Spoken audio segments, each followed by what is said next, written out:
નમસ્કાર દર્શક મિત્રો, મહામંથનમાં આપનું સ્વાગત છે। હું છું સુદાન ગઢવી। 19ની ચૂંટણી નજીક આવી રહી છે ત્યારે હવે રાષ્ટ્રવાદના મુદ્દે પર રાજનીતિ ગરમાવા લાગી છે। એવી રાજનીતિ શરૂ થઈ છે કે તેમાં રાષ્ટ્રવાદ પર પણ કિનારે છે।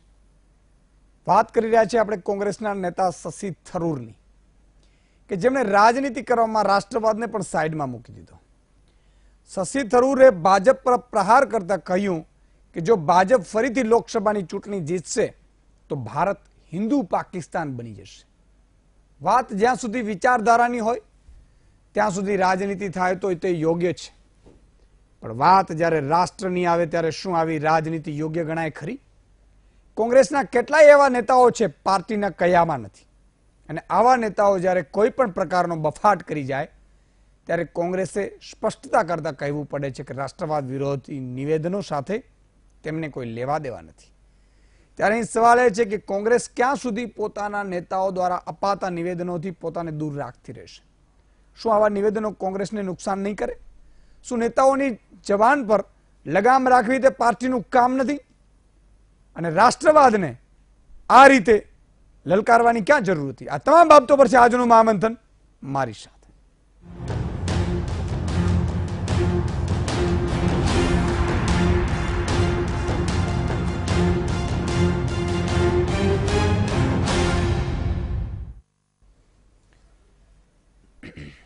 કોંગ્રેસના વરિષ્ઠ નેતા અને પૂર્વ કેન્દ્રીય મંત્રી શશી થરૂરે પ્રધાનમંત્રી નરેન્દ્ર મોદી અને ભાજપને નિશાને લીધું।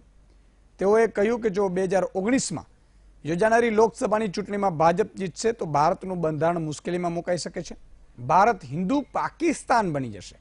તો શશી થરૂરના આ વિવાદાસ્પદ નિવેદન પર ભાજપે વળતો જવાબ આપતા રાષ્ટ્રીય પ્રવક્તા સંબિત પાત્રાએ કહ્યું કે આ જ કોંગ્રેસ પાર્ટીએ પોતાના સ્વાર્થ માટે પાકિસ્તાનને જન્મ આપ્યો છે। પાકિસ્તાન આજે ટેરરિસ્તાન છે, જેની તુલના હિન્દુસ્તાન સાથે ના કરી શકાય। કોંગ્રેસ પાર્ટીએ વારંવાર ભારતને નીચું જોવડાવવાનો પ્રયાસ કર્યો છે, સાથોસાથ હિન્દુઓને પણ ગાળો ભાંડવાનું કામ કર્યું છે।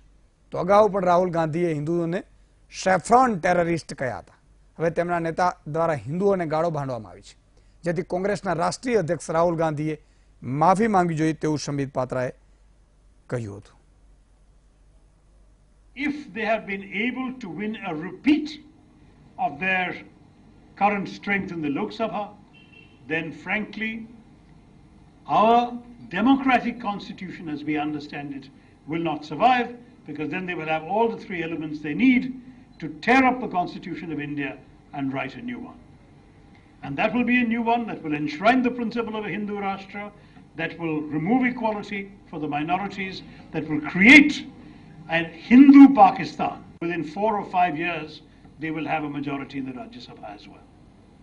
So the great danger then is, if they have been able to win a repeat of their current strength in the Lok Sabha, then frankly, our democratic constitution as we understand it will not survive, because then they will have all the three elements they need to tear up the constitution of India and write a new one. And that will be a new one that will enshrine the principle of a Hindu Rashtra, that will remove equality for the minorities, that will create a Hindu Pakistan. કોંગ્રેસના નેતા જયવીર શેરગીલે ભાજપ પર પાકિસ્તાનને લઈને અનેક પ્રહારો કર્યા હતા અને તેમને તમામ રાજકીય પક્ષોને સલાહ આપી હતી કે પાકિસ્તાનની સરખામણી ભારત સાથે કરવામાં ન આવે અને આવા નિવેદન કરનાર નેતાઓને સંયમ રાખવા અપીલ પણ કરી હતી। हर देशवासी जानता है कि भारत का लोकतंत्र इतना मजबूत है कि सरकारें आती जाती रहे, बदलती रहे, हिंदुस्तान का लोकतंत्र कभी हिंदुस्तान को पाकिस्तान नहीं बनने देगा। हिंदुस्तान एक बहुभाषी और बहुधर्मी मुल्क है। हिंदुस्तान का लोकतंत्र मजबूत है और कांग्रेस पार्टी का इसमें एक बहुत बड़ा योगदान है। मैं इस मंच से हर कांग्रेस पार्टी के नेता कार्यकर्ता को गुजारिश करूंगा कि इस बात का वो ध्यान रखे कि किस तरह के बयान देने हैं। भाजपा सरकार अपने नेताओं के आपत्तिजनक बयान पे कभी चुप्पी नहीं, अपना मौन व्रत नहीं तोड़ती। चाहे भाजपा सरकार पाकिस्तान ISI को हिंदुस्तान में बुला ले, चाहे भाजपा पाकिस्तान को जम्मू कश्मीर के चुनाव के लिए शुक्रिया अदा करे, चाहे भाजपा के मंत्री अपराधियों को हार डलवा के इस देश के संविधान को हरा दे, पर हमारा देश कभी पाकिस्तान नहीं बन सकता। तो मैं हर नेता से गुजारिश करूंगा कि अपने शब्दों को जरा ध्यान से चुने और सावधानी से ध्यान। तो मित्रों, આજે થોડી ચર્ચા રાષ્ટ્રવાદ પર ઉપર પણ થઈ જાય। આપણે દરેક મુદ્દાઓ લઈએ છીએ, મુદ્દાઓ લેવા જોઈએ, સમસ્યાઓ એ આપણો મુખ્ય ઉદ્દેશ્ય હોય છે। પરંતુ મહામંથનમાં આજે મારે ચર્ચા કરવી છે રાષ્ટ્રવાદના ભોગે રાજનીતિ। યાર, તમે ક્યાં જઈ રહ્યા છો, શું કરી રહ્યા છો? જ્યારે સાહેબ હિન્દુસ્તાનની વાત આવે, ભારતની વાત આવે, મેરા ભારત મહાન હોવું જોઈએ, હોવું જોઈએ ને હોવું જોઈએ। કારણ કે આપણી સુરક્ષા માટે જવાનો પોતાના દેહની આહુતિ આપી રહ્યા છે, શહીદ થઈ રહ્યા છે। એમના માતા પિતા છતાંય જવાનોને મોકલે છે। શું કામ? કારણ કે દેશની વાત, દેશ હિતની વાત છે, દેશ રક્ષાની વાત છે। અને આપણે પોલિટિક્સ, રાજનીતિ કરવા માટે એવું કહીએ આપણે કે 2019માં ભાજપ આવશે તો હિન્દુ પાકિસ્તાન બની જશે। એનો અર્થ શું છે ભાઈ? પાકિસ્તાન બચલું છે સાહેબ, અને ભારત એ બાપ છે। પાકિસ્તાનનો જન્મ ભારતમાંથી થયેલો છે અને ભારત એનો બાપ છે, એમાં કોઈ ના ન પાડી શકે એટલું નહીં। ભારત પાસે જેટલી તાકાત છે પાકિસ્તાન એના 10મું ગણે પણ નથી। અને જ્યારે વાત આવે ભારતીયપણાની તો પાકિસ્તાન ટેરરિસ્ટ પેદા કરે છે। આપણે એન્જિનિયર, ડોક્ટરો અને સારા સારા લોકોને આપણે પેદા કર્યા છે। પાકિસ્તાનની સરખામણી ભારત સાથે ક્યારેય ન થઈ શકે। અને એ તમામ નાગરિકો, ભારતમાં વસતા તમામ ધર્મના નાગરિકો, આપણે બધા ધર્મના નાગરિકો શાંતિથી, સહુલિયતથી રહી શકે છે। શું કામ ભડકાવવાની રાજનીતિ કરવામાં આવે છે? અને એટલા માટે આજે ચર્ચા કરવાની જરૂર પડી છે કે ખરેખર આપણે કયા રસ્તે જઈ રહ્યા છીએ। અને કોંગ્રેસના નેતાએ નિવેદન કર્યું અને કોંગ્રેસ એમ કહે છે કે અમે નિવેદન એનો પોતાનો છે તો એને પાર્ટીમાંથી કરો વહેતા। ભારતના રાષ્ટ્રના હિત માટે કોઈ કોમેન્ટ છે ને એ 125 કરોડ જનતા છે ને એ એક્સેપ્ટ નહીં કરી શકે સાહેબ। યા તો તમે જાણી જોઈને આવી કોમેન્ટો કરો છો, ચૂંટણી આવે એટલે અય્યરજી ને શશી થરૂરજી ને, અરે ભાઈ તમે ભડકાવવાનું શું કામ કરો છો? તમારે બીજા કામ નથી? અને એટલા માટે આપણે ચર્ચા કરવી છે આજે। 4 મહાનુભાવો આપણી સાથે જોડાયેલા છે।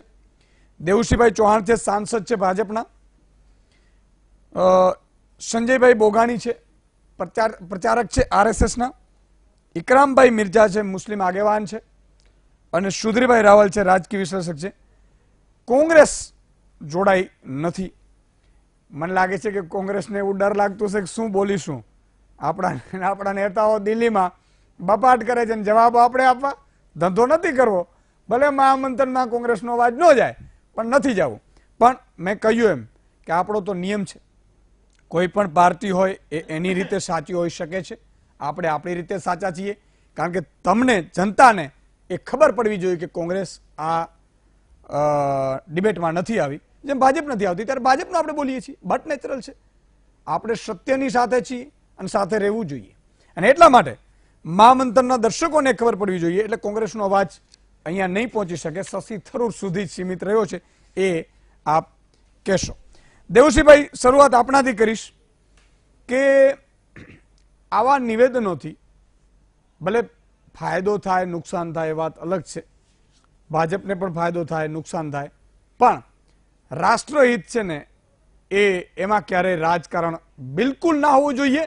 અને એમાં લોકોની લાગણી જોડાયેલી છે સાહેબ। આપણે આજે પણ આપણું રાષ્ટ્રગીત વાગે ને એટલે આપણે સુધીરભાઈ ઊભા થઈ જઈએ છીએ, સેલ્યુટ કરીએ છીએ હે તમામ મહાનુભાવો। કારણ કે આપણે શું કામ ખબર છે કે રાષ્ટ્ર મહાન છે, ત્યારે આ રીતે પાકિસ્તાન સાથે પાકિસ્તાન થઈ જશે ને એટલે શું છે આ બધું?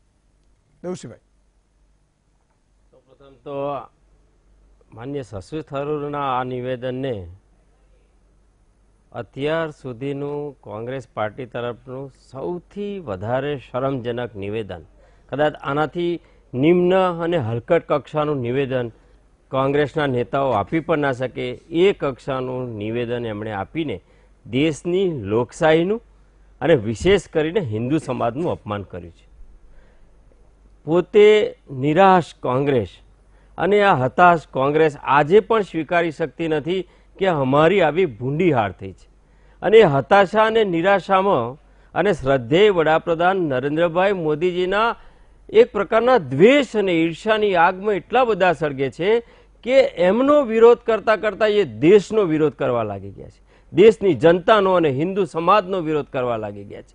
હું એવું માનું છું કે આટલી નિમ્ન કક્ષા ક્યારેય કોંગ્રેસ ઇતિહાસમાં ગઈ નથી. અને આ એમનું નિવેદન એક પ્રકારે કોંગ્રેસ વચ્ચે આપે પણ કહ્યું કે ક્યારેક મણિશંકર અય્યર ને ક્યારેક શશી થરૂર. હું આપને થોડાક દાખલા આપું. મણિશંકર અય્યર પાકિસ્તાનમાં જઈને એમ કે કોંગ્રેસે સરકારમાં આવવા માટે, ભાજપને હરાવવા માટે પાકિસ્તાનની મદદ માંગે. ગુલામ નબી આઝાદ એક એવું સ્ટેટમેન્ટ આપે કે આમ નાગરિકોની હત્યા વધારે થાય છે આતંકવાદી કરતા.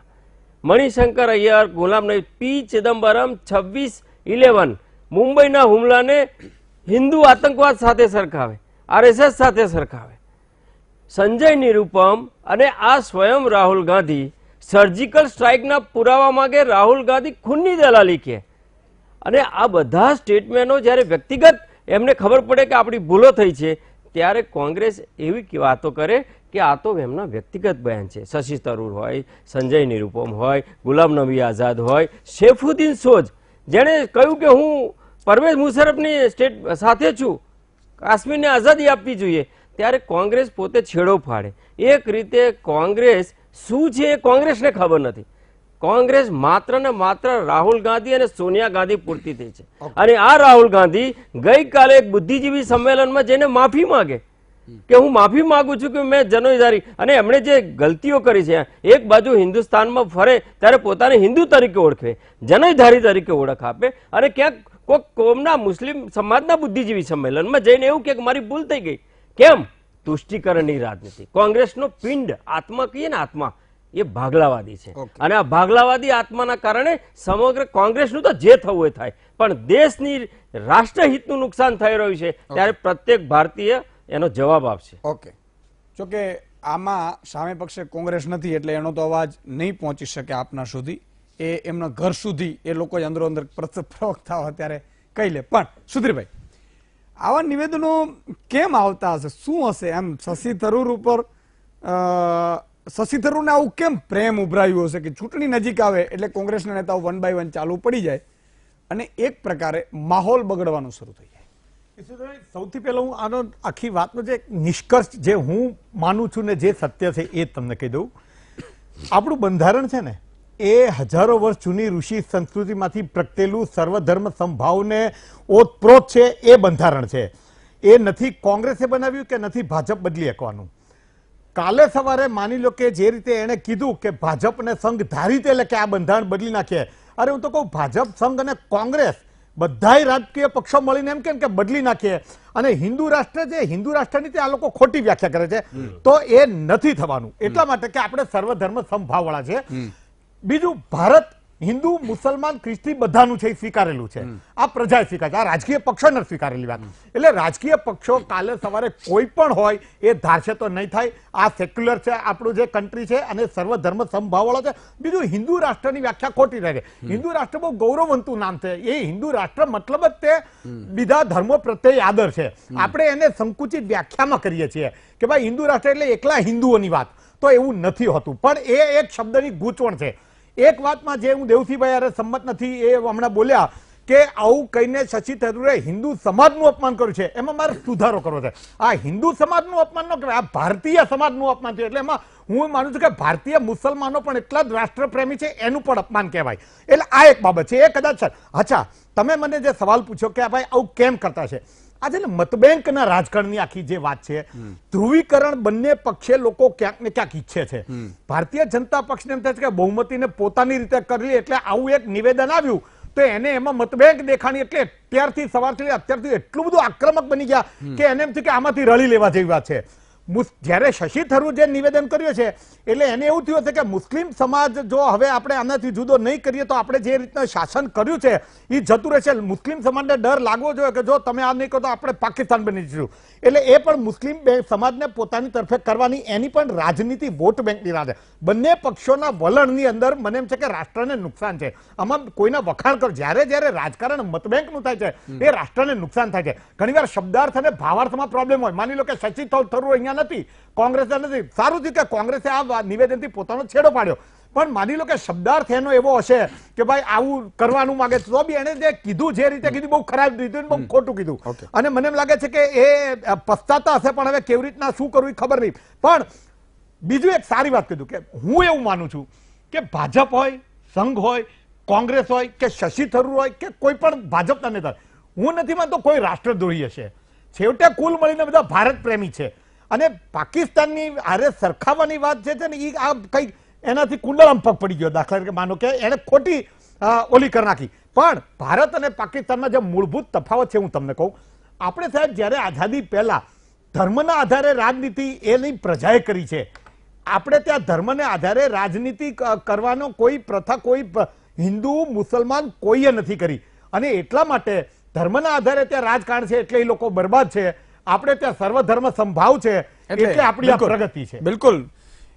ઇકરામભાઈ, આ આખા નિવેદનને જો આપ કદાચ જુઓ તો કઈ રીતે એમ કે લાગણી દુભાવવાનો પ્રયાસ હશે, વોટ બેંકનો હશે કે પછી ભાગલાવાદીનો, શું હશે? શું શશી થરૂરે જે બયાન આપ્યું છે એમાં એમણે વાત જે કરી છે એ અલગ રીતની કરી છે. એમાં કેમ કે એ કન્સેપ્ટમાં એ કહે કે કેરાનામાં જ એક વખતે ઇલેક્શનના વખતે એક વખત કહેવામાં આવ્યું હતું કે તમે વોટ જો છે કે ભાજપને જીતાડશો તો હિન્દુને જીતાડશો ને કોંગ્રેસને જીતાડશો તો પાકિસ્તાનને જીતાડશો. એ કન્સેપ્ટ મને એવું લાગે છે કે એ કન્સેપ્ટમાં આજે આ વાત કરવા ગયા પણ એમણે એ વાત જે છે ખોટી પડી ગઈ છે.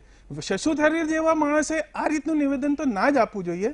શશી થરૂર જે છે કે યુએનમાં ભારતનું પ્રતિનિધિત્વ કરી ચૂક્યા છે ને જે રીતની એમણે બુક્સ લખી છે ને જે રીતના એમનો એ છે એમાં એમણે આ વાત તો આવી રીતની વાત ના કરવી જોઈતી હતી. પણ જે બની રહ્યું છે દેશમાં એ હિસાબ એ રીતના જો અરાજકતા જે રીતની બની રહી છે કે એક કેન્દ્રીય મંત્રી જે છે એક લિન્ચિંગના મુજરીમો છે એમને ફુલાર કરવા જાય, જામીન એક કલ્પ્રિટ છે ને એ જામીન ઉપર છૂટે તેમનો એ કરવા જાય. શંભુલાલ સેંગર જે છે એનો ટેબલો નીકાળવામાં આવે. એક માણસની જાન કોઈ ધર્મથી એ નથી હતી. સૌથી પહેલા કોઈ માણસને મારવામાં આવે ને તે માણસ છે. એ જીવ હત્યા કરવી આખા સૃષ્ટિના જીવોની હત્યા કરવા બરાબર છે.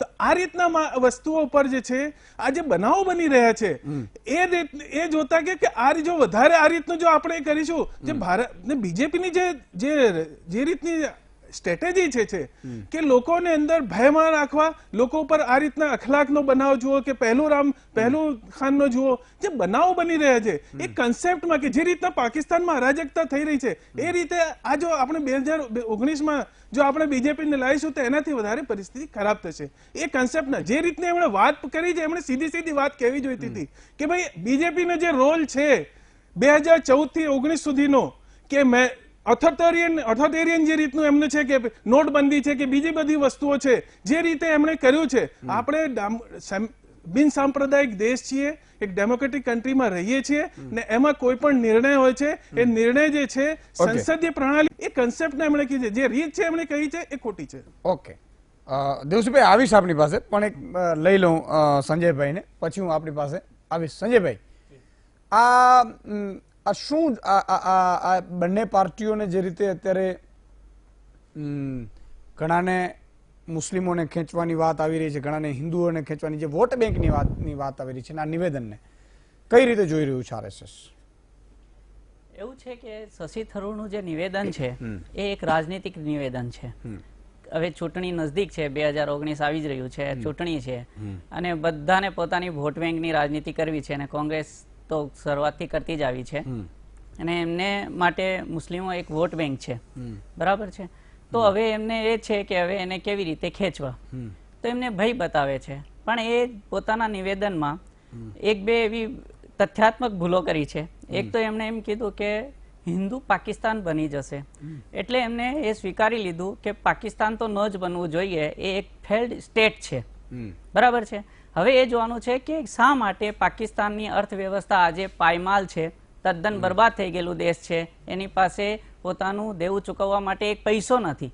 બરાબર છે. જ્યારે ભારત આજે જ ફ્રાન્સને પછાડી અને 6ઠી સૌથી મોટી અર્થવ્યવસ્થા બની છે. અને એ અત્યારે જે વર્તમાનમાં ભાજપ સરકાર છે એનાથી છે. હું સંઘ વતી અત્યારે આવ્યો છું એટલે મારે રાજનીતિમાં નથી કરવું, પણ મારે એમ કેવું છે કે એક તો એ રીતે ખોટું હતું કે એમને કહી દીધું કે પાકિસ્તાન એક ફેલ્ડ સ્ટેટ છે અને જે આઈડિયોલોજી લઈને બન્યું છે એ ફેલ્ડ આઈડિયોલોજી છે રાજનીતિક રૂપે. બીજી વસ્તુ એ એમને કીધી કે 2019માં જો મોદી સરકાર આવે તો હિન્દુ રાષ્ટ્ર બનશે. વાત એ છે કે આજે પછી કોની સરકાર છે? આજે પણ મોદી સરકારની છે. તો શું એમણે 2019નું મુહૂર્ત કઢાવીને રાખ્યું છે કે ભાઈ 2019માં આવીશું ત્યારે બનાવીશું? બરાબર. હવે ચૂંટણી થાય તો જીતી પણ શકાય ને હારી પણ શકાય, આ તો લોકતંત્ર છે. તો પછી રાસાયણિક માટે જોવાની આજે જ બનાવો ને ભાઈ. અને દેશના કોણે કોણે સંઘની પહોંચ છે. આજે સંઘના કાર્યકર્તાઓ દેશના દરેક કોણે તમને મળશે. તો 19માં કંઈ એવું થઈ જવાનું છે કે એની તાકાત 4 ગણી 5 ગણી થઈ જશે? એ એટલી જ રહેવાની છે.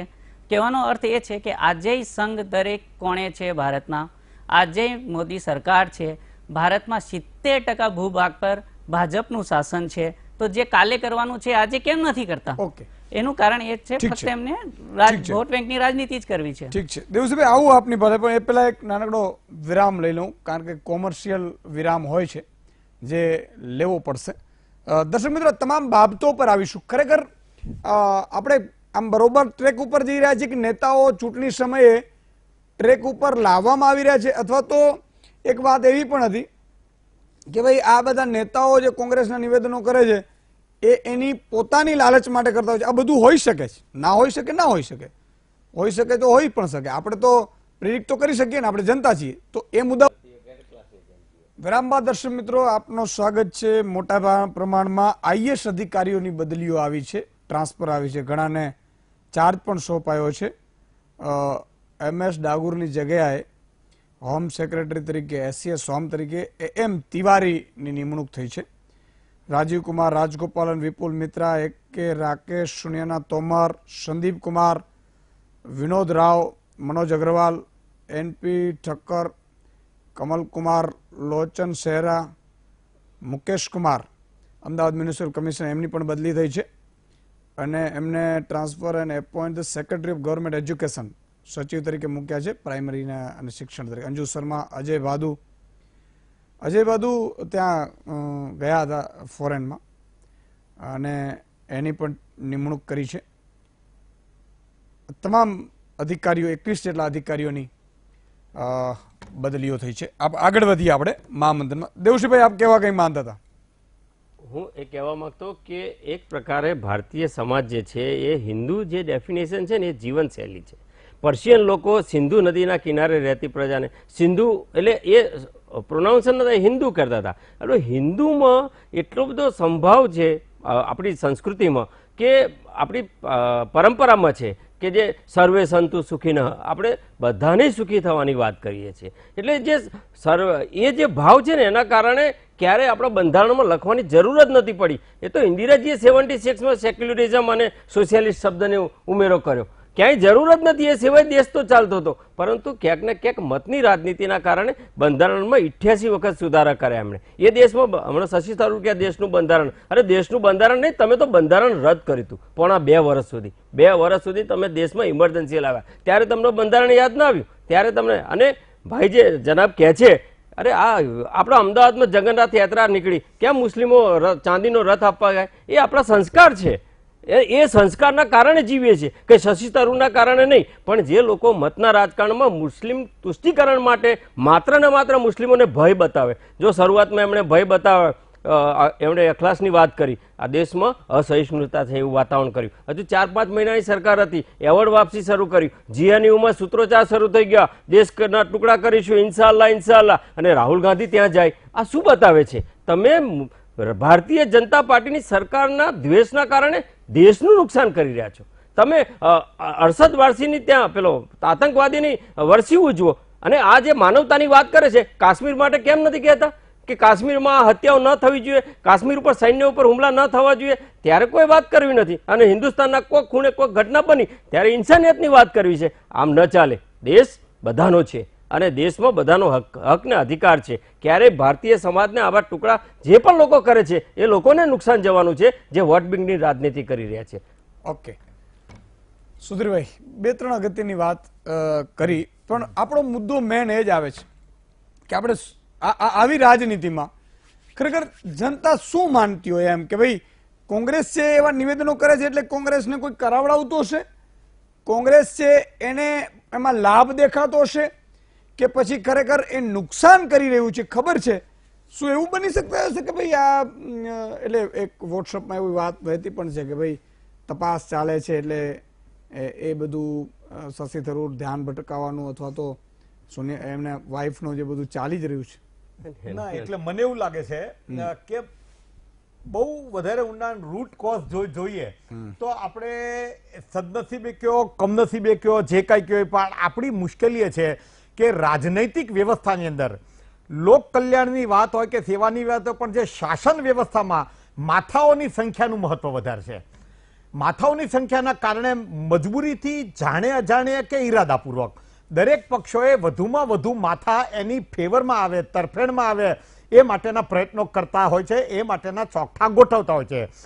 જે રીતે મુસ્લિમને વોટ બેંકની રાજનીતિમાં અત્યાર સુધી વોટ બેંક બનાવ્યા એ કોંગ્રેસે કર્યું ને કોંગ્રેસે એની કિંમત પણ ચૂકવીને કોંગ્રેસે એને એન્જોય પણ કર્યું. એ મુસ્લિમોને ખ્યાલ આવ્યા પછી આ લોકોએ હિન્દુને વોટ બેંક જ બનાવી રહ્યા છે. આજે દલિત હોય, પાટીદાર હોય કે મુસ્લિમ, ભાજપ હોય, કોંગ્રેસ હોય, સમાજવાદી પાર્ટી હોય, બહુજન પાર્ટી, બધે વોટ બેંકની રાજકારણ છે. એ લોકો માથા ગણવાની અંદર જ વાત છે. એટલે તમે સમજો કે સારું કામ કરીને આપણે કામ કરીએ, લોક કલ્યાણ કરીએ અને લોકોનું દિલ જીતીએ, એ ભાવના ક્યાંય આવતી નથી. પણ વધુમાં વધુ કયો સમાજ શું કરીએ તો જોડાશે? હવે એના કારણે આપણે ત્યાં એક તો લિટરસી એટલી બધી નથી, એટલે આપણે ત્યાં બહુ સ્વતંત્ર બુદ્ધિથી, બહુ દૂરદર્શિતાથી વિચારી શકીએ એવો સમાજ પ્રમાણમાં ઓછો છે. તો એ લોકો દોરવા, બીજું ભોળો માણસ છે અને દાખલે સેન્ટિમેન્ટલ આપણી પ્રજા વધારે છે. એ સેન્ટિમેન્ટલ હવે એટલા માટે તમે જો પરસેપ્શન બનાવવાના ખેલમાં સેન્ટિમેન્ટ્સનું વધારે મહત્વ છે. એટલે સેન્ટિમેન્ટ્સમાં પછી બધું આવે. તલવારબાજીમાં કોણ વિંધાઈ જાય કોઈ બી ગાય, પણ કેવી વાતાવરણ કોણ સર્જી શકે છે, એમાં કોણ હોશિયાર, એમાં દેશનું જે થતું, પણ આપણા પક્ષનું શું છે આ બહુ કેન્દ્રમાં હોય છે. આમાં બધા જ પક્ષો આવી ગયા સુદાનભાઈ. આમાં કોક વધારે હોશિયાર હશે, કોક ઓછું હશે, કોક પહેલા હોશિયાર હતું, આજે કોક બીજું હોશિયાર છે. પણ પરિસ્થિતિમાં તાત્વિક રીતે ભેદ મને નથી દેખાતો. ઓકે ઇકરામભાઈ, એવું લાગે છે કે આવા નિવેદનો ખરેખર આમ તો કોઈ પણ પોલિટિકલ પાર્ટીઓ ખાસ કરીને સત્તા વિપક્ષના હોય ત્યારે સત્તાધારીએ પોતે જે કામ કર્યા હોય એ બતાવવા જોઈએ. વિપક્ષે જે એ સત્તાધારીની જે નબળાઈ હોય કે સત્તાધારી પક્ષ વધારે આ સારું કરી શકત પણ નથી કર્યું એ બતાવવું જોઈએ. એના બદલે વારે વારે આપણે પાકિસ્તાન આવી જાય અને પાકિસ્તાનના મુદ્દાને લઈને આપણે એક મુસ્લિમ સમાજને એકઠું અથવા તો એક કરવાનો પ્રયાસ કરીએ. હું એમ કહું છું હિન્દુ મુસ્લિમના ભાગલા પાડવાની આવી રાજનીતિ સારી નથી. એ તો ખરી વાત છે કે આપણે એક રાષ્ટ્રમાં રહીએ છીએ અને બધા એક સાથે મળીને રહેવું જોઈએ અને એ રીતનો માહોલ પણ હોવું જોઈએ. પણ મેઇન તો શું છે કે કોંગ્રેસ જે છે ને એ પોતાના વિરોધ પક્ષનો જે રોલ જેને અદા કરવો જોઈએ ને એ રોલ અદા કરી નથી શકતી. મુદ્દાઓ ઘણા છે પણ એ મુદ્દાઓ ઉઠાવતા નથી ને એમને શોર્ટકટ જોઈએ ને શોર્ટકટમાં આ રીતના નિવેદનો કરતા રહે છે. દેશ માટે ઘણા ચેલેન્જિંગ મુદ્દાઓ છે, શિક્ષણના મુદ્દાઓ છે, જે રીતના હાયર સ્ટડીઝમાં ને રિસર્ચ સ્કોલર્સ માટેના જે રીતના યુનિવર્સિટીઓમાં જે રીતે પ્રોફેસર્સ નથી કે કોલેજ જે એજ્યુકેશનમાં જે ફંડિંગ જે છે એ ફંડિંગ ઘટાડવામાં આવ્યું છે, એ રીતના મુદ્દા હોય. આજ કેટલો સિરિયસ મેટર હતી આ જયંત સિન્હાવાળી, એમાં એણે જે રીતનો જોરદાર વિરોધ કરવો જોઈએ તો એ લોકોએ વિરોધ નથી કર્યો. જે રીતે આ બરાડીમાં જે દિલ્હીમાં જે બનાવો બન્યા એમાં એમણે જોવું જોઈતું હતું કે જે ભાઈ જે રીતના મીડિયાથી એ અંધવિશ્વાસને બધું ફેલાતું હતું એ અંધવિશ્વાસ જે છે એને દૂર કરીને ખરી હકીકત શું છે, લોકો 11 જણા મર્યા એની શું હકીકત છે એ જાણવા માટેના એમણે પ્રયત્ન વિરોધ પક્ષનો રોલ અદા કરવો જોઈતો હતો. જે રીતના સરકાર તરફથી જે નિષ્ફળતાઓ છે સરકારની, 2 કરોડ લોકોને દર વર્ષે નોકરીઓ આપવાની વાતો થતી હતી એમાં નિષ્ફળ ગઈ છે, એ મુદ્દો એ નથી ઉઠાવી શકતા. જે રીતે નોટબંધીમાં ઘણા કેટલા 110 લોકો મરી ગયા. નોટબંધી માટેના જે આર્થિક વ્યવસ્થા સરકારની છે, વિદેશ નીતિઓ છે, એ નીતિઓ એમણે શી ખબર શું થઈ ગયું છે કે એમણે શોર્ટકટ જોઈએ છે કે સરકાર નિષ્ફળ થાય એટલે આપણે આ રીતની વોટની રાજનીતિ કરીએ. પણ એ પોઝિટિવ અને વિરોધ પક્ષનો જે રોલ અદા કરવો જોઈએ એ વિરોધ પક્ષનો રોલ અદા નથી કરી શકતા ને આ રીતના જે છે બફાટો કરતા રહે છે આ લોકો. અક્રમભાઈએ કહ્યું ને એ બધા મુદ્દા એમણે લગાવી જોયા છે. નોટબંધીની વાતો કરી, દેશને ભ્રમિત કરવાનો પ્રયત્ન કર્યો, છતાં પણ દેશમાં 70% 21 રાજ્યોમાં શાસન હતું, હાલ 19 રાજ્યોમાં. પણ એ તમામ દેશની જનતા સમજે છે નોટબંધી કોના હિતમાં થઈ છે, જે પણ નિર્ણયો થયો છે આ દેશમાં, અને એના કારણે જ આજે દેશમાં ફ્રાન્સને પણ પાછળ રાખીને દેશની સૌથી ઝડપથી અર્થવ્યવસ્થા જો વિકાસ થતી હોય તો એ ભારત છે. તો આ સ્થિતિ 4 વર્ષમાં કેમ બદલાઈ? કોના શાસનમાં બદલાઈ? અને આને કોને નથી ગમતું? કોણ ઈચ્છે છે કે ભારતની પ્રગતિમાં અવરોધ કરવાનો અને માત્ર ને માત્ર મતનું રાજકારણ કરવું? પણ એમ નહીં દેવસિંહભાઈ, એટલે કોંગ્રેસનો છે નહીં એટલે ગુજરાતની જનતા તો સમજે ને, પ્રવક્તા પણ સમજે. મારે કહેવાનું કે નોટબંધીનો બચાવ હવે નરેન્દ્રભાઈ મોદી પણ નથી કરી રહ્યા, નોટબંધીનો બચાવ છે અમિતભાઈ ચાહલ બી નથી કરી રહ્યા. નહીં તમારી જાણ સારું. અને બીજું નોટબંધી, હવે તમે નોટબંધીનો પૂરેપૂરો વિષય લો ને હું સમજાવું તમને. પાછળ ગયું છે ઈ તમને અરે એ તો નક્કી હતું. ના જ્યારે તમે રિફોર્મ કરો ત્યારે આવો નિર્ણય કરો ત્યારે જીડીપી ઘટવાનું હતું. ખાલી એટલું જ કહેવાનું છે કે નોટબંધી છે ને, જાહેરમાં નહીં, મારે એટલું કે નોટબંધી ભૂલ હતી એ વડાપ્રધાન સાહેબ બધાએ રિયલાઇઝ કરી ચૂક્યા છે. અરે ત્યાર પછી જે આપણે બેનામી ટ્રાન્ઝેક્શન, અરે મારી વાત સાંભળો, જે ટ્રાન્ઝેક્શન એમના તમારા હિંમત હું બિરદાવું છું નહીં, કે તમે હિંમત નહીં, અરે તમારી નોટબંધીનો બચાવ ના ના બચાવની વાત નથી, સાહસની વાત નથી. તમે હવે સમય આપો. બેનામી ટ્રાન્ઝેક્શનના કાયદા લાગુ. 3.25 લાખ બોગસ કંપનીઓ પકડાઈ. કોની પકડાઈ? આ ચિદમ્બરમના એકી સાથે 12 ખાતા, આટલી બધી કંપનીઓ કેમ ચિદમ્બરમના ને એના દીકરાના પકડાયા? કેમ આ લોકો વિદેશ ભાગવા માંડ્યા? જે પ્રકારે ટ્રાન્સપરન્સી લાવ્યા છે અને જે પ્રકારે આ દેશમાં રિફોર્મનું કામ શરૂ કર્યું, ચાહે દેશના લોકોને ગમે કે ના ગમે, દેશના હિતનો નિર્ણય હતો અને માટે દેશની જનતા એટલે અમારી સાથે રહી. કેમ તમે દેશનું અહિત કરવા નહોતો લીધો, હું એવું નથી કહેતો. નહીં તો તમે એવું કહેવા માંગો જીએસટી પણ અમે દેશ હિતમાં લાવ્યા છીએ. 110% ભૂલ, કોઈ ભૂલ નથી. 10% ને હવે આખી દુનિયાના ઇકોનોમિસ્ટો કહે છે હવે મુદ્દો પાઠ કરી દેશો. મુદ્દો ભટકી ગયો નહીં તો તમે સમય આપો મને. તમારી લાગણીને હું માન આપું છું. લાગણીને નહીં. જો દેશ હિતમાં નિર્ણય કરવો પડે, જીએસટી હોય કે ડિમોનેટાઇઝેશન હોય, અને અત્યાર સુધી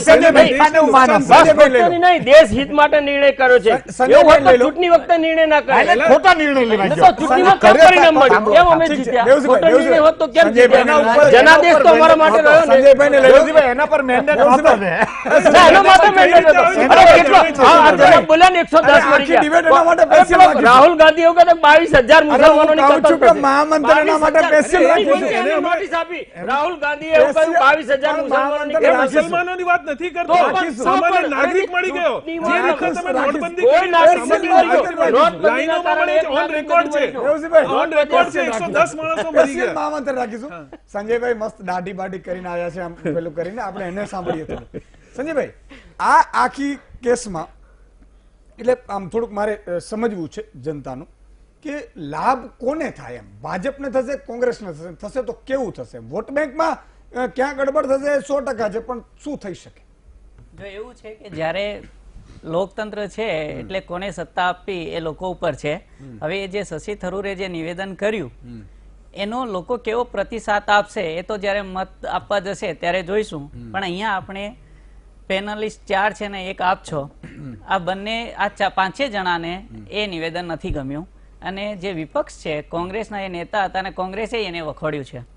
તો એને એ અર્થ થયો કે એટલે એકેય માણસ એની જોડે સહમત નથી. તો હવે એનાથી જોઈ શકાય છે કે એમના નિવેદનનો શું અર્થ થશે અને લોકો શું અર્થ લેશે. એટલે મારે કહેવા જેવું નથી, કોંગ્રેસ પોતે જ વખોડ્યું છે અને અહીંયા બેઠેલા બધા માણસો એને વખોડ્યું છે. એમાં હિન્દુઓને એવું થાય ખરું કે હાલો આપણે ભાજપને આપીએ, તો મુસ્લિમોને એમ થાય ખરું કે મને પૂછજો, હું એનો જવાબ આપીશ તમારો સારો. ચોક્કસપણે મારી સમજમાં જે હતું મેં આપ્યું છે. મારા પ્રમાણે આખા દેશને ગમ્યું નથી, પછી એમ મુસ્લિમ હોય કે હિન્દુ હોય એનો કોઈ સવાલ જ નથી. અને જો સમજવું હોય કે આપણો દેશ કેવું છે તો મારી જે ભગવા કફની છે એ મારા મુસ્લિમ મિત્રે મને સીવીને આપી છે અહીંયા આવવા માટે. તો આ ભારત છે, આ ભારત છે ને. અને એ કોંગ્રેસ હોય કે RSS હોય, બીજેપી તો અત્યારનું છે, RSS જૂનું છે, 25નું છે, 1925નું, અને ત્યારથી નથી કઈ આપણી આ સંસ્કૃતિ આવી કે સેક્યુલરિઝમ આવ્યું, બરાબર છે. આ દેશ રામ હતા એનાથી પહેલા છે, કૃષ્ણ હતા એનાથી પહેલા છે, જ્યારે અહીંયા એક જે પહેલા મુસ્લિમ સૂફી સંત આવ્યા હશે એનાથી પણ પહેલાનું છે, અને એ સેક્યુલર દેશ હજારો વર્ષોથી છે તો જ અહીંયા બધા આવ્યા છે. એ કઈ આજના શાસનમાં કે આજનું સંવિધાન લાગુ થયું ત્યારનું નથી, તો એને કોણ બદલી શકશે? કોઈની તાકાત નથી કે એને બદલી શકે. નહીં, મારે એવું કેવું છે, તમે એમ કીધું એનાથી નુકસાન થઈ શકે છે. મને છે ને આપણા દેશની પ્રજાની કોઠાસૂઝમાં બહુ અસીમ શ્રદ્ધા છે. એ ભણેલી નહીં હોય, એ બહુ બહુ પૈસાદાર નહીં હોય, એ બહુ બીજી રીતે હોશિયાર નહીં હોય, ચતુર નહીં હોય, પણ એની કોઠાસૂઝ એટલી જબરજસ્ત છે કે શું સારું, શું ખરાબ, શું માનવતાના હિતમાં, શું દેશના હિતમાં, એને બહુ બરાબર ખૂબીથી જાણી શકે છે. રાજકીય નેતાઓ એને ખોટી રીતને પેલા ગણી શકતા છે, મૂલ્યાંકન કરી લેતા છે.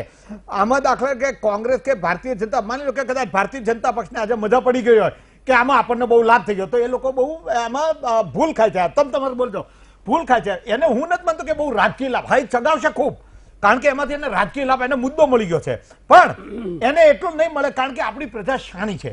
કોંગ્રેસ આવું વર્તન દાખલા કે ચાલુ રાખે તો સારું છે કે એને છેડો ફાડી લીધો, એને ખબર પડી કે આમાં નુકસાન થાય, પ્રજા છે સેન્ટિમેન્ટ છે પછી કે સાણી. ના ના ના, એટલે હું એ જ વાત કહું છું કે એ જ્યારે ચૂંટણીનું મતદાન કરે આમાં સાચું કોણ, એટલે હું એમ કહું છું કે કોંગ્રેસ કે ભાજપ જ્યારે ગેરમાર્ગે દોરવા પ્રયત્ન કરશે એમાં પ્રજા નહીં બહેકાય. સાચી વાત કહેશે તો ભાજપની તરફેણમાં સમર્થન આપ્યું છે તો એ સાચી વાતમાં આપ્યું હશે, કોંગ્રેસે આપ્યું છે તો એને સાચી વાતમાં આપ્યું હશે. મારી વાત પાકિસ્તાન સાથે સરખાવવું ને એ તો ખરાબ જ છે ને, પણ એ તો એ હમણાં ન કીધું કે કોંગ્રેસે છેડો ફાડી લીધો, એ તો બકવાદના કુંડાળામાં પગ પડી ગયું, મેં તમને એ તો કીધું, એનો બચાવ થઈ ન શકે. પણ થોડું આપણે દરરોજનું મારે, કારણ કે દર્શક મિત્રો લાખો જોડાયેલા હોય છે એટલે એમની લાગણીને માન આપીને હું ફોન લાઈન ખોલું છું. અને દર્શક મિત્રો સભ્યતાથી આપણે પણ, કારણ કે આપણે સાચી વાત સાથે લોકો દોરાતા હોય છે. મારી વાત એમ છે, ખોટી વાતે ગુમરાહ નથી. ઠીક છે, ઠીક છે, એટલે એટલા ટૂંકમાં એટલા સાણા છે. હા શ્યોર. વિજયભાઈ છે પ્રાંતિજથી. વિજયભાઈ જી જણાવો. હું એટલું કહીશ કે આજે રાજકીય વિશ્લેષક જે રાવલભાઈ છે એમની જે અમુક રજૂઆતો હોય છે એ રજૂઆતો એકદમ સ્પષ્ટ કોંગ્રેસ તરફી લાગતી હોય એવું મારું પોતાનું અનુભવ આજ દિન સુધીનો મેં માર્કિંગ કર્યો છે. એટલે ન્યુટ્રલ જે રાજકીય વિશ્લેષક હોવા જોઈએ એવું આ સુધીરભાઈ રાવલમાં મને દેખાતું નથી. આ મારું પોતાનું મંતવ્ય છે.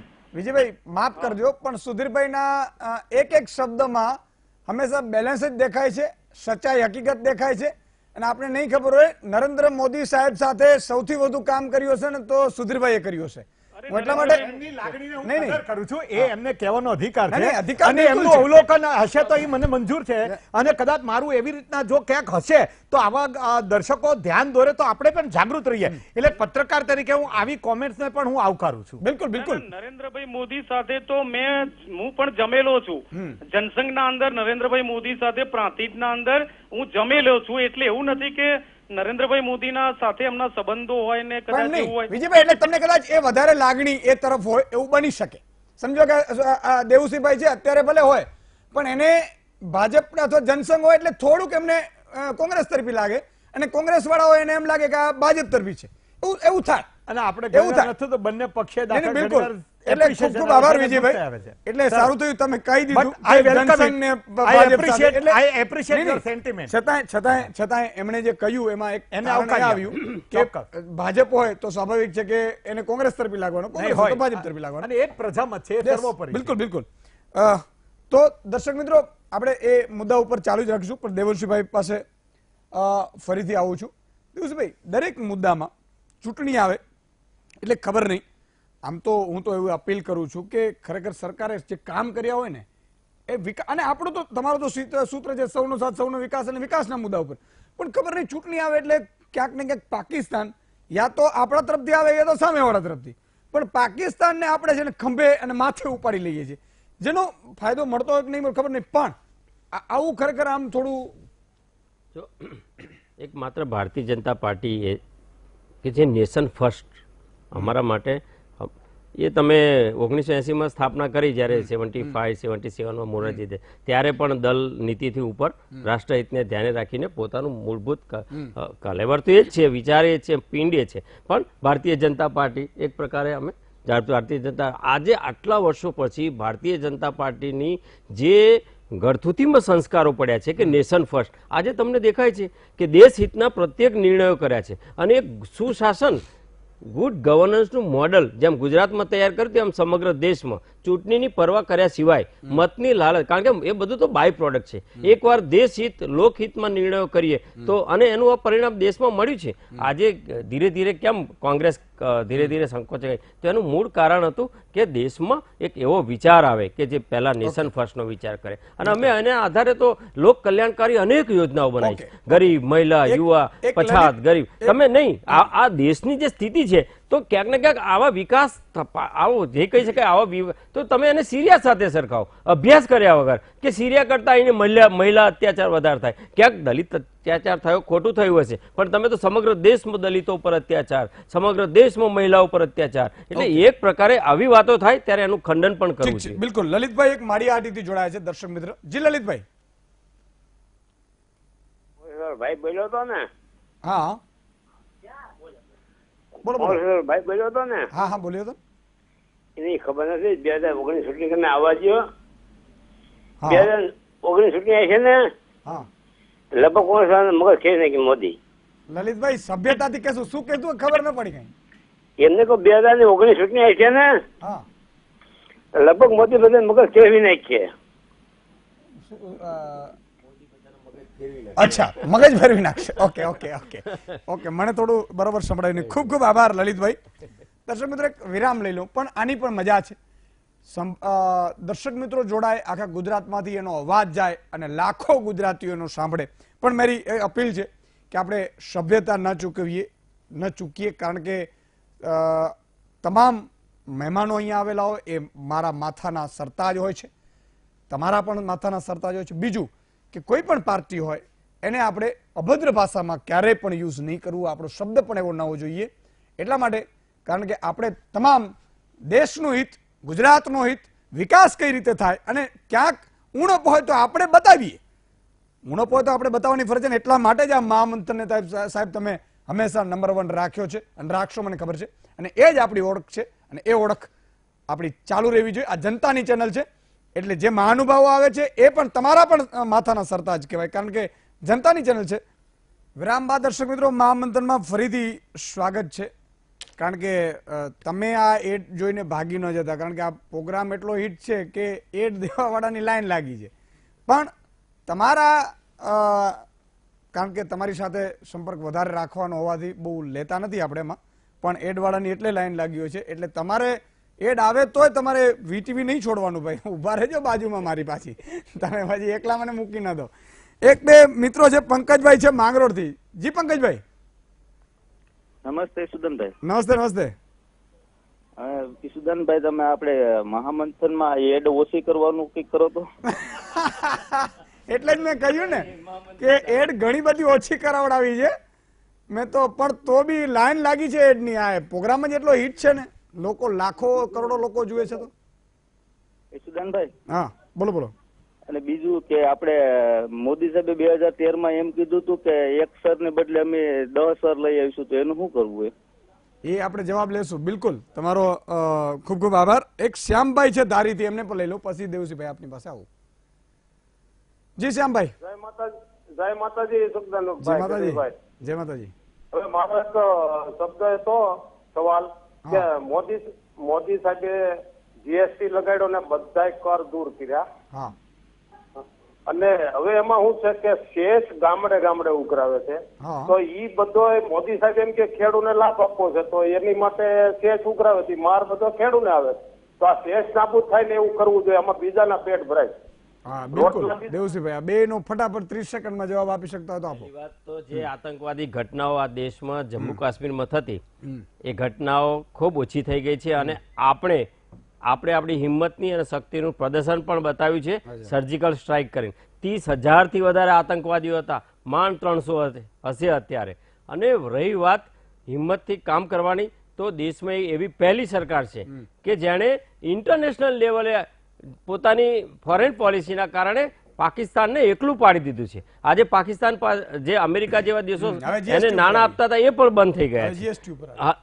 જીએસટી ની વાત કરીએ, એમણે કીધું શેષ નાખે છે, શેષ નથી છે. એમાં શું છે, એને જે રિટર્ન મળવાનું હોય, હકીકતમાં તો વેપારીઓની પણ ક્યાંક ને ક્યાંક ખેડૂતો સાથેની મિસ્ચીફ હશે, પણ દેશમાં પ્રામાણિક વેપારીઓ માટે અને જે પ્રામાણિકતાથી ટેક્સ ભરે છે એના માટે આ ઉત્તમ વ્યવસ્થા છે.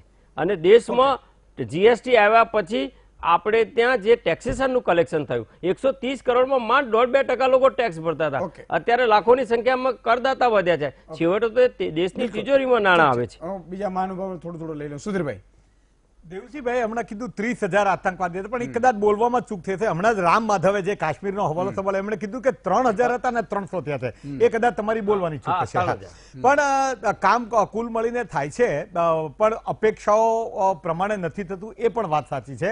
એટલે હજી ઘણું કરવાનું છે ને થાય છે એમાં પ્રચાર વધારે થાય છે, એ મને એમ છે કે ખોટી બાબત છે. અને જે દિશામાં ખરેખર હજી સલામતીની બાબત અને વિકાસ બાબતે ખૂબ કામ કરવાનું છે એ થવું જોઈએ. અકરમભાઈ, ખરેખર આ સરકારે કરી શકી છે કે ખરેખર શું છે? સરકાર આર્થિક રીતે તો બિલકુલ નિષ્ફળ ગઈ છે. જે રીતના વાયદાઓ હતા એ વાયદાઓમાં ફેલ ગઈ છે. 15 લાખનો જે જુમલો સાબિત થયો છે. લોકો બેકાર છે. શિક્ષણ માટે શિક્ષણની જે રીતની પરિસ્થિતિ છે, કોલેજોમાં ફીસો જે મેડિકલમાં અને એન્જિનિયરિંગમાં જે ફીસો વધી રહી છે, સામાન્ય માણસ આટલા 1 કરોડ નહોતી, 1 કરોડ નહોતી. આજે કોઈ ડોક્ટર બનવું હોય તો 1 કરોડ રૂપિયા ફીસ ને એજ્યુકેશનલ જે ફંડ હોય છે એ ફંડ ઓછું ને ઓછું થતું જાય છે. HRD મિનિસ્ટ્રીએ તો વધારવું જોઈએ. એના બદલે એ છે કે ફંડ ઓછું, યુનિવર્સિટીઓ બંધ છે, પ્રોફેસરોને એપોઇન્ટમેન્ટ નથી થતી. સ્કૂલમાં હમણાં વડોદરામાં 280 બાળકો સામે 2 શિક્ષકો, 290 બાળકો સામે 3 શિક્ષકો. આ રીતની પરિસ્થિતિ છે. 2025 વર્ષમાં હાયર સેકન્ડરી અને પ્રાઇમરી સ્કૂલો ગુજરાતમાં કેટલી બની છે? સરકારે નવી કેટલી સ્થાપિત કરી છે? ગ્રાન્ટેડ, પ્રાઇવેટ છે. બિલકુલ. ને જે બાળક આપણા ગુજરાતનો અડધો મિનિટ ગુજરાતનો દરેક બાળક જે જન્મે છે ને એ 35 થી 40,000 દેવો લઈને જન્મે છે. તો ક્યાંથી આપણે વિકાસ થયું છે? કોનો વિકાસ થયો? સારા રોડ, લાઇટ, પાણી, સ્કૂલ, દવાખાના, સૌથી વધારે તમે લોકો સરકારની સુવિધાનો સૌથી વધારે ઉપયોગ તમે કરો છો, સૌથી વધારે લાભ લેવો છે સરકારનો. અને એક બાજુ આવું કેવું છે, અમદાવાદ લાભ લેવો છે સરકારને, હું તમને ન કહી શકું. You are custodian.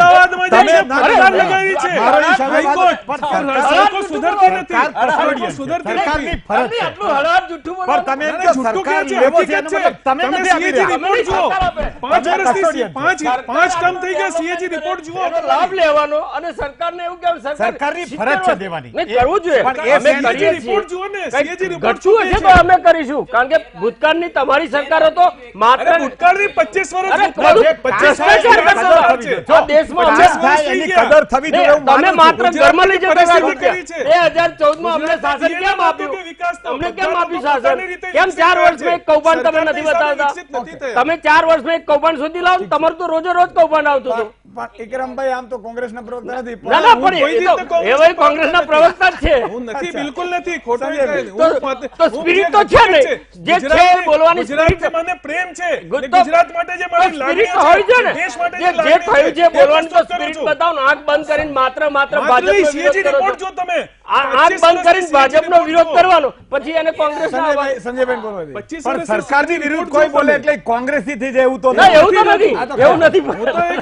એવી વાત નથી. અને કોંગ્રેસ કઈ ખરાબ નથી. ના ના, એવું કઈ ખરાબ નથી. ના ના, એવું નથી. પણ એ જે કહે છે એટલે કહું છું હું તો. સંજયભાઈ, તમે કહી શકો પણ અમે તો નથી જ. જો આપણે લોકતંત્ર છીએ એટલે વિપક્ષે આલોચના કરવી એ એનો કર્તવ્ય છે.